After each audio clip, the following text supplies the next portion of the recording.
안녕하세요. 저는 30대 초반 미혼인 여자입니다. 며칠 전 저희 가족 사이에서 큰 소리가 몇 번 오고 갔는데 제가 그 중심에 있었거든요. 그래서 제가 괜한 분란을 일으킨 것은 아닌가 걱정스러워 저보다 인생을 더 오래 살아오신 선배님들께 여쭤보고 싶어 이렇게 사연을 쓰게 되었습니다. 먼저 저희 가족을 소개를 해보자면 일단 저희 가족은 부모님과 사남매입니다. 제 위로 오빠가 2명 있고 언니가 1명 있어요. 큰 오빠, 언니, 작은 오빠, 저. 이런 순서입니다. 큰 오빠는 저보다 12살이 많고 언니는 저보다 9살이 많아요. 그리고 마지막으로 작은 오빠는 저보다 5살이 많죠. 아무래도 제가 막둥이로 태어나서 큰 오빠랑 언니가 저를 업어 키우다시피 했어요. 큰 오빠는 자식을 1명 낳았고 언니는 자식을 2명 낳았습니다. 저에겐 친조카인 셈이죠. 그리고 큰오빠랑 언니가 저를 정말 끔찍히 아끼다시피 해서 저도 언니랑 큰오빠네 조카들을 보면 정말 너무 이뻐요. 진짜 조카 있으신 분들은 다 아실 거예요. 저는 조카들한테 목숨을 내놓을 수 있을 정도로 너무너무 이뻐하거든요. 그런데 작은 오빠는 딩크족입니다. 작은 오빠도 결혼을 했는데 미혼모랑 결혼을 했어요. 아이의 아빠는 누군지 모르고 그냥 어렸던 시절에 사고쳐서 아이를 낳았는데 작은 새언니랑 태어난 아이를 두고 아이 아빠가 되는 사람은 도망을 갔대요. 그런데 작은 새언니가 정말 싹싹하고 열심히 사시는 분이거든요. 그런 모습에 작은 새언니에게 저희 작은 오빠가 반하게 되었고 결혼을 하게 되었어요. 그래서 오빠 피는 섞이지 않은 조카가 하나 있습니다. 솔직히 저한테 오빠 피도 섞이지 않은 조카가 다른 조카들보다 더 좋을 리 없는 게 제 솔직한 마음이고, 만약 갓난아이이거나 조금이라도 어린 아동의 나이일 때 만나게 되었으면 아이였던 시절부터 봐서 정이라도 붙일 수 있을 텐데 클 만큼 다 크고 와서 정도 안 가요. 사실 새언니네 자식이지 저희 오빠의 자식은 아니니까요. 그래서 작은 오빠가 어차피 사남매 중에서 큰 오빠랑 언니는 자식을 낳았으니까 자기 하나 정도는 아이를 낳지 않아도 되지 않겠냐고 하면서 딩크를 선언했습니다. 자식을 낳았을 때 새언니가 데려온 아이와 차별하지 않을 자신이 없다고 하면서요. 솔직히 처음 결혼하겠다고 했을 때 저희 부모님이 정말 거세게 반대하셨어요. 저희 부모님 정말 자상하신 아버지, 다정하신 어머니의 표본 같으신 분들이세요. 저희 사남매를 길러내면서도 큰 언성 한번 오가지 않으시고 가족끼리도 많은 대화를 통해 갈등을 해결하려고 하는 등 정말 교과서에 나올 법한 부모님이어서 저희 사남매 모두가 진심으로 부모님을 다들 존경하고 있거든요. 그런 부모님이 작은 오빠의 결혼은 반대하시더라고요. 엄마는 뒷목 잡으시고 아빠도 고성을 지르셨어요. 그런데 그럴 수밖에 없는 것이 작은 새언니가 정말 솔직하게 말하자면 너무 기울어서예요. 아이를 낳아서 책임지는 것은 좋지만 그렇다 보니 아이에게 들어가는 돈 무시 못하고 모은 돈도 하나 없고 그렇다고 친정에서 도움을 줄 형편도 안 되고요. 그냥 그런 모든 것들을 작은 오빠가 떠안고 가겠다고 희생하겠다고 하면서 결혼하게 해달라고 하니 부모님 가슴은 억장이 무너지는 거죠. 저희 사남매 중에서도 작은 오빠가 제일 얌전했고 부모님 말을 제일 잘 들었거든요.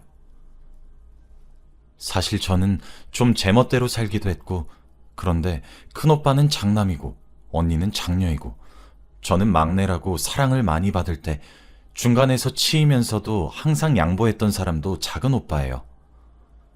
그래서 부모님도 많이 대견해 하시고 그러시고요. 그런데 처음으로 부모님이 말하는 대로 하지 않겠다고, 꼭 결혼하겠다고, 이제껏 원하는 대로 했으니 결혼 정도는 자기가 하고 싶은 대로 하게 해주면 안 되냐고 막 빌더라고요. 물론 작은 새언니가 나쁘다는 것은 아닙니다. 작은 새언니도 저희 부모님께 진심으로 호소했어요. 자기가 저희 오빠에 비해 많이 모자라고 부족한 것 잘 알고 있다고. 그런데 그만큼 노력하겠다고. 절대 제가 낳아서 데려온 아이 문제로 시댁에 패 끼치는 일 없을 거고, 뭐 그런 식으로 몇 날 며칠씩 찾아와서 부모님을 설득했고, 결국 부모님이 정말 어렵게 허락을 해서 결혼을 했어요. 솔직히 부모 가슴에 대못 받고 결혼한 거죠. 하지만 모든 가족들이 작은 오빠에게 다시 생각을 해보라고 했을 때 전 작은 오빠 편을 들었어요. 아이가 있든 없든 뭐가 중요하냐고. 오빠가 처음으로 하고 싶단 건데 하게 해주자고. 새언니 될 사람도 우리한테 저렇게 진심으로 호소하지 않냐고. 저 정도면 정말 둘이서 잘 살 거라고. 저도 작은 오빠랑 작은 새언니 편을 들어줘가며 부모님을 설득하고 그랬거든요. 작은 새언니가 그때 제 손을 꼭 잡으며 고맙다고 눈물을 흘렸던 기억도 있네요. 아무튼 여기까지가 저희 집안의 가정사입니다. 그런데 몇 주 전에 제게 조카가 연락이 왔더라고요. 친조카들 말고 작은 새언니가 작은 오빠랑 결혼할 때 데려온 조카가요. 저도 조카들의 번호를 다 알고 있고 친조카들과는 연락을 종종 하지만 작은 오빠네 조카랑은 연락을 잘 하지 않거든요. 그런데 몇 주 전에 제게 선물을 사달라고 처음으로 연락을 했더라고요. 넷 있는 조카 중에 작은 오빠네 조카가 제일 어려요. 그런데 제게 대뜸 초등학교를 졸업하고 중학교에 입학하게 되었다고 하더라고요. 저도 알고 있던 이야기라서 축하한다고 얘기해줬어요. 그랬더니 졸업 선물 겸 입학 선물로 제게 100만 원이 넘어가는 전자제품을 사달라고 요구하더라고요. 솔직히 저 돈 잘 벌어요. 저는 프리랜서로 디자인업에 종사하고 있는데 제가 학교 다닐 때부터 틈틈이 경력을 쌓아온 것도 있고 회사에서 일한 것도 경력으로 삼기도 했고 직장인에서 프리랜서로 전향을 하면서 생각보다 제가 많이 알려지게 되어서 외주도 정말 많이 들어와요. 밤낮이 자주 바뀌는 직업이어서 고강도지만 고강도인 만큼 수입도 짭짤합니다. 그래서 저도 당혹스러운 가격이긴 하지만 그렇다고 해주지 못할 정도의 금액은 아니라는 뜻입니다. 하지만 그걸 저렇게 당당하게 요구하는 것에서 제가 어이가 없어지더라고요. 그렇지 않아도 저는 항상 입학 또는 졸업의 선물을 조카에게 늘 사다 주었고 당연히 작은 오빠네인 저 조카도 졸업을 한다는 사실을 알고 있어서 선물을 하려고 생각은 했어요. 그런데 그것도 제 선에서 브랜드 책가방 정도 수준을 생각했지 100만 원을 호가하는 전자제품을 사달라고 할 줄은 몰랐거든요. 그래도 이제 중학교에 올라가는 어린아이에게 거절의 의사를 직설적으로 말하기가 못해서 아빠랑 상의를 해봐야 할 문제인 것 같다고 일하는 중이라 다음에 이야기하자고 돌려서 거절 의사를 밝혔더니 어린 것이 영악하게 저보고 오히려 뭐라고 하는 거예요. 고모는 저만 차별하시잖아요. 차별하지 말아주세요. 라고요. 솔직히 차별하지 않았냐고 가슴에 손을 얹고 말을 하면 솔직히 그렇진 않아요. 근데 그게 당연한 것 아닌가요? 따지고 보면 친조카와 남인 조카랑 어떻게 사랑의 크기가 같을 수 있어요? 그리고 큰오빠와 언니네 조카는 어렸을 적부터 거의 제가 기르다시피 했어요. 제가 디자인 업계에 종사하기 시작한 뒤로 아이들도 종종 맡아주기도 하면서요. 그리고 친조카들도 절 너무 잘 따르고 있고요. 이번에 큰오빠네 조카가 대학교에 입학을 합니다. 그런데 서울에서 손꼽히는 명문대에 입학을 하게 되었어요. 저희 친가 사람들 중에서 제일 좋은 학벌을 가지는 거죠. 그게 기특하기도 하고 큰오빠네 조카의 생일이 개강을 하게 되는 3월이기도 해서 이번에 큰맘 먹고 아이패드를 하나 사주었습니다. 솔직히 서울의 세 손가락 안에 드는 대학교에 촉한이 붙어서 얼마나 기특했는지 몰라요. 저만 사준 것도 아니고 저희 부모님도 큰 오빠 조카가 기특하고 예뻐 죽겠다며 대학교 첫 등록금은 할머니랑 할아버지가 내준다고 하기도 했고 그렇게 온 가족의 축하를 받았죠. 그런데 저한테 작은 새언니네 조카가 아이패드를 사달라고 조르는 겁니다. 이제 고작 중학교 들어가는 애가 이제 신입생이 되는 조카랑 처지가 같나요? 자기 친구들은 다 가지고 있고 저보고 큰 삼촌네 누나한테는 아이패드를 사줬으면서 왜 자긴 사주지 않는 거냐고 지 딴에는 논리적인 척을 하면서 조목조목 따지는데 어이가 없더라고요. 제가 기가 차서 댓글 뭐라 해야 할지 몰라서 답장을 보내지 않으니 고모도 제 말이 맞으니까 아무 말도 하지 않으시는 거잖아요. 라고 또 보냈더라고요. 그러면서 작년에 큰 고모네 형아랑 누나한테도 생일 선물로 비싼 거 사줘놓고 왜 저만 차별하세요? 라고 하더군요. 그것도 제가 할 말이 있는 게 언니네 조카는 둘 있는데 쌍둥이입니다. 사실 큰오빠네 조카보다는 어리기도 하고 제가 경제적으로 돈을 벌기 시작하면서 더 많이 봐준 것은 실질적으로 언니네 조카들이에요. 그래서 저도 껌뻑 죽는 편이고 언니네 조카들도 저를 정말 잘 따릅니다. 그렇게 언제까지고 애기 같을 줄 알았는데 저희 집에서 엄마랑 아빠를 기다렸던 적이 많아서 조카들이 저희 집 주소를 알거든요. 그런데 하루는 제 생일이었는데 용돈 쥐꼬리만큼 받는 걸 1,000원, 2,000원씩 모아서 파리바게트에서 제일 큰 케이크를 사고 손편지를 정성스레 적어왔더라고요. 그게 얼마나 기특해요. 중학교 3학년이었는데 그때 그렇게 해준 것이 너무 감동적이고 저한테 그 어떤 비싼 선물보다 그 손편지가 훨씬 값졌기 때문에 그때도 조카 둘 다 고등학교에 입학을 할 때쯤 그때 나온 최신 휴대폰을 할부 없이 사서 선물해 주었습니다. 솔직히 큰 오빠네 조카도 언니네 조카들도 저한테 정말 잘합니다. 자주 봐서 그런지 아직도 제게 뽀뽀해주고 애교 부리고 제 생일이 되면 손편지 써서 선물하고 정말 잘합니다. 그런데 제가 어떻게 이뻐하지 않을 수 있나요? 그런데 그걸 갖다가 걸고 넘어지면서 절 차별한다고 하는데 그쯤 되니까 화가 나더라고요. 그 아이에게 차별하지 않았냐고 물으면 제가 할 말은 없지만 못해준 거 아니냐 물으면 그건 또 아닙니다. 아무래도 아이가 좀 큰 상태에서 엄마 따라 재혼 가정의 아이가 된 만큼 저희 작은 오빠가 자신의 친아버지가 아니란 사실을 알고 있을 만큼 알 건 다 알고 있습니다. 작년에 그렇게 두 조카들에게 졸업 겸 입학 겸 생일 선물 겸 신년 선물이라며 장난스럽게 선물을 주고 있으니 옆에 와서 아, 부럽다 이러더라고요. 왜 완전 미취학 아동들이 쓰는 화법 같은 거요. 제가 뭐 젤리 같은 거 먹고 싶으면 옆에 와서 맛있겠다. 나도 젤리 좋아하는데. 이런 식으로 이야기를 하는 그런 화법으로 그날 하루 종일 부럽다고 이야기를 하더라고요. 그때 제가 따로 줄 걸 너무 대놓고 줬나 싶기도 하고 저런 걸로 차별받는다고 생각하게 될까 염려되어 그 아이의 것도 하나 주문해서 선물로 줬습니다. 아무리 남에 가까운 조카라고 하지만 전 어른이고 상대는 어린아이인데 난 너 싫어. 넌 내 조카 아니야. 라고 할 수도 없는 노릇이고 그렇게 할 수도 없고 하고 싶지도 않아요. 굳이 일부러 아이에게 상처를 줄 수는 없으니까요.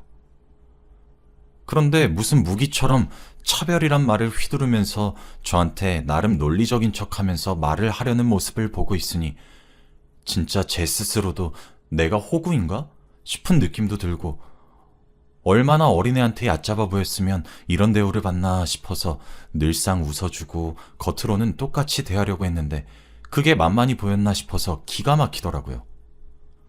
조카에게 오해하고 있는 부분이 있어. 아이패드든 아이폰이든 나는 그것들을 조카들에게 사줄 때 조카들의 부모님한테 허락을 받고 사주었어.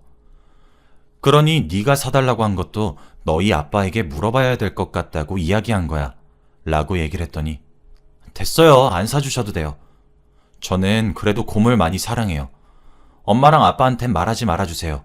라고 답장이 왔어요. 그래서 조카의 그 카톡에는 일부러 답하질 않았습니다.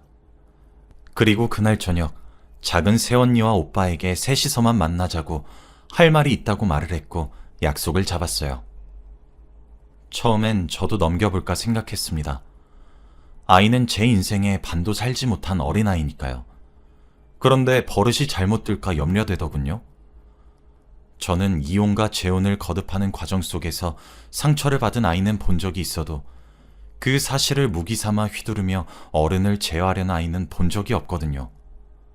그날 밤 작은 오빠네 동네에 있는 카페에서 새언니와 오빠를 만났고 본론만 말하겠다고 얘기를 한 뒤 그냥 카카오톡을 켜서 조카와 낮에 나누었던 메시지들을 보여주었어요. 오빠, 나 말할까 말까 고민 정말 많이 했어. 새언니, 저 고민 많이 했어요. 언니가 생각했을 때도 제가 민서를 차별했던 걸로 보였나요? 오빠랑 언니가 결혼할 때 민서 데려온다고 해서 저희 부모님이 결혼을 반대했을 때도 저희 집에서 저만 언니 편 들었어요. 저만 민서 환영했고요. 그런데 제가 왜 민서한테 이런 이야기를 들어야 되는 건지 모르겠어요. 언니, 제 눈에는 자신의 엄마가 한 이혼과 재혼을 통해 자기가 상처받았다는 것을 강조하고 그걸 무기 삼아 절 휘두르려는 것처럼 보여요. 언니, 저 정말 진심으로 기분 나빠요. 언니도 잘 아시잖아요. 큰오빠랑 언니네 조카한테 제가 왜 선물했는죠. 그리고 민서가 제 조카들 중에서 제일 나이가 어려요. 정말 고가의 물품이더라도 정말 민서에게 필요했던 물건이라면 전 기쁜 마음으로 선물했어요. 그런데 이렇게 맡겨놓은 물건을 요구하듯 제게 당당하게 말하는 것도, 차별하지 말라고 한참 어른인 제게 따지듯 물어보는 이 태도도 전 너무 기분 나쁘고 화가 나요. 솔직히 앞으로 민서 얼굴을 지금처럼 웃으면서 볼 수 있을지도 모르겠습니다. 새언니는 제 말에 아무런 대답 없이 고개를 푹 숙이고 있었어요. 내가 오빠까지 불러서 이 일 얘기하는 건 오빠가 민서의 아빠잖아. 책임지기로 했으니 부른 거야. 나한테 이런 이야기가 들어오기 전까지 민서가 아이패드 사달라고 얘기한 적이 없었어? 오빠는 제 말에 사달라고 하긴 했지만 나랑 네 새언니가 거절했어. 이게 중학생 올라가는 애한테 아이패드는 너무 과한 물건이라고 생각했거든. 근데 이렇게 버릇없이 너한테 쪼르르 가서 이야기할 줄은 정말 몰랐어. 진짜 미안하다. 일단 오늘은 이만 헤어지자. 나랑 네 새언니가 얘기를 해봐야 될 것 같아서 오늘은 먼저 들어갈래? 라고 대꾸했고 저는 그렇게 집으로 돌아갔습니다. 그런데 그날 밤 새언니가 제게 전화를 걸어왔더라고요. 너무 미안해서 전화했어. 내가 잘 알지. 네가 내 자식한테 얼마나 잘하려고 노력하는지. 나도 내 자식이 너한테 친조카가 아니라 네가 많이 어려워할 수도 있다고 생각했는데 너무 잘 대해주고 그래서 항상 마음속으로 너무 고마웠어. 오늘 네 말을 들어보니까 내가 이혼과 재혼을 했단 이유 하나만으로 내 아이에게 너무 오냐오냐 했던 것 같아. 아픔을 무기로 쓰는 것처럼 보였다는 네 말이 무슨 말인지 알게 되었고 정말 미안해. 내가 너무 염치가 없지? 오늘 민서 아주 크게 혼이 났고 정말 크게 훈육을 했어. 아마 앞으로는 이런 일은 없을 거야. 혹시라도 민서가 그런 대화를 또 하면 그때도 참지 말고 나한테 연락해줬으면 좋겠어. 정말 미안해. 라고 하면서요.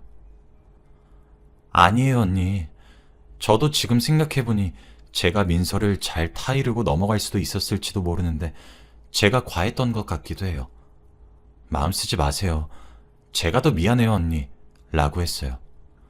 그렇게 서로 내가 더 미안하다 하면서 겨우 전화를 끊었고 막내 오빠도 잘 타일렀다고 말해줘서 고맙다고 연락이 따로 왔죠. 그렇게 일이 끝나는 줄 알았습니다. 그렇게 일주일이 흘렀어요. 그런데 작은 오빠랑 작은 새언니가 눈을 아침에 떴더니 집이 너무 고요하더래요. 그래서 방을 살폈더니 민서가 집을 나가고 없었답니다. 그래서 집이 발칵 뒤집어졌는데 민서가 찾아간 곳이 저희 부모님 집이었어요. 저는 프리랜서로 전향하면서 제 집을 하나 얻었거든요. 사무실을 겸용으로 사용하고 있어요.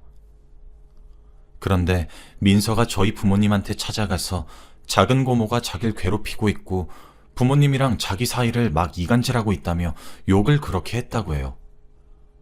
당연히 저희 부모님도 남의 새끼인 조카보다 배 아파 낳은 저를 더 아끼시죠. 그래서 차근차근 들어보다 이해가 안 되어서 작은 오빠 부부랑 저를 집으로 호출했어요. 그런데 마침 그때 큰 오빠랑 언니네 가족이 저희 집에 오는 날이었는지 부모님 집으로 도착도 했고요. 그렇게 모든 시댁 식구들이 다 모인 곳에서 민서는 믿기지 않을 만큼 왜곡된 진실을 고래고래 소리치며 퍼뜨렸어요. 저는 고작 10몇 살짜리 꼬맹이 목소리가 그렇게 큰 줄 난생 처음 알았어요. 그러면서 저를 표독스레 노려보며 너 때문에 아빠가 나 때렸다고! 하면서 악을 쓰는데 정말 당황스럽더라고요. 진짜 개판이었습니다. 상황이 소강되고 저희 부모님이 자초지종을 물어보니 결국 모든 진실이 그렇게 온 식구 앞에서 낱낱이 드러나게 되었어요. 그렇지 않아도 작은 오빠는 애딸린 미혼모랑 부모님의 반대를 무릅쓰고 결혼하게 되어서 집에서 기가 많이 죽어서 지내는 편인데, 오빠는 고개도 들지 못하고 새언니는 죄인이 되어 죄송하다고만 하고 있고, 민서는 천지분간을 못하면서 악을 써대더군요. 다들 저한테 속고 있다고 하면서요. 결국 저희 어머니는 정말 평소에 큰 소리 한번 안 내시는데 고함을 지르시며 이 만다물어? 어디 버르장머리도 없이 머리에 피도 안 마른 것이 천지분간 못하고 나서길 나서? 하셨어요. 그제서야 민서도 상황 파악이 된 것인지 입을 헙하며 다물더군요. 저희 어머니가 말씀하셨죠. 세아가, 너도 알다시피 우리 아들 어디 내놓기에 아까워. 직업도 좋고 허우대도 좋은 아이여서. 그런데도 널 며느리로 받아들였던 것은 우리 막내가 설득한 것도 있고, 이제껏 그 흔한 반항 한 번 안 턴 작은 아들이 생전 처음으로 하고 싶어 하길래 져준 것도 있고, 그 이유들 중에 가장 컸던 것은 내가 본 너의 천성 때문이었다. 넌 모질지 못하고 착해서 적어도 우리 아들과 결혼했을 때 내 아들이 속 썩을 일은 없겠구나 싶어서, 그래서 널 우리 가족으로 품었다. 니들이 민서 때문에 아이를 가지지 않겠다고 한 것도 이해했다. 내가 손주들한테 그렇게 집착하는 편도 아니고, 심지어 니들 사이에는 이미 민서가 있어서 그럴 수도 있겠다 싶어서 존중했다. 다른 며느리들과 똑같이 대하려고 노력했고, 이미 우리는 가족이 되었으니 내가 베풀었음 베풀었지 못해주진 않았다고 생각해. 그렇지 않니? 네, 어머니 말씀이 맞아요. 그래, 그런데 이게 네가 할 수 있는 보답이니? 머리 검은 짐승은 거두지도 말라더니 옛말 틀린 것 하나 없구나. 이렇게 천지분간도 못하는 아이로 키울 거면 더 이상 데리고 오지 말거라. 이미 결혼했고 독립한 자식이니 갈라서든 말든 내 알 바는 아니다만 얼굴을 보긴 싫구나. 너도 이제 시댁에 왕래할 것도 없어. 추석이나 설날 이렇게 간간히 얼굴을 보는 것 제외하고 너도 오지 말았으면 좋겠구나. 은혜를 몰라도 유분수지 어찌 머리에 피도 안 마른 것이 어른 무서운 줄 모르고 천둥발거숭이처럼 이렇게 집안을 휘저을 수가 있니? 그리고 그걸 하나 제하지 못해서 엄마인 네가 휘둘려? 내가 사람을 잘못 봐도 단단히 잘못 봤구나. 두 번 다시 얽히고 싶지 않으니까 데리고 나가거라. 작은 새언니는 죄송하다며 고개를 푹 숙인 채로 나갔습니다. 제 생각에도 어머니 말씀이 틀리진 않았다 생각은 들어요. 어머니 눈엔 차지 않는 며느리였으니까요. 하지만 어머니가 잘했다고는 말을 못하겠습니다. 상처가 될 만한 단어들과 문장들을 얘기하신 것은 또 맞으니까요. 저는 정말 작은 오빠랑 작은 새언니, 그리고 저 이렇게 조용히 끝내고 싶었는데 일이 이렇게 너무 커지니까 정말 몸둘 바를 모르겠습니다. 큰오빠랑 언니도 한숨을 쉬고 제게 잘못이 없다며 괜찮다고 다독여줍니다. 저도 저희 오빠랑 자기 엄마한테 혼났다고 할머니랑 할아버지 어려운 줄 모르고 찾아와서 그렇게 땡깡을 피우게 될 줄 몰랐어요. 엄마랑 아빠는 아직까지 화가 단단히 나셨고, 작은 새언니는 제게 마음 쓰지 말라는 연락만 한 통하고 더 이상 연락을 하지 않습니다. 작은 오빠에게 물어보니 작은 새언니가 민서 때문에 너무 힘들어해서 밤마다 눈물로 밤을 지새운다고 하는데, 저희 작은 새언니는 참 좋은 사람이거든요. 작은 오빠도 제게 괜찮다고 민서가 제멋대로인 탓이라며 마음 쓰지 말라고 하는데, 정말 너무 신경이 쓰여서 요샌 밤마다 잠도 제대로 못 잘 지경입니다. 제가 어떻게 해야 할까요?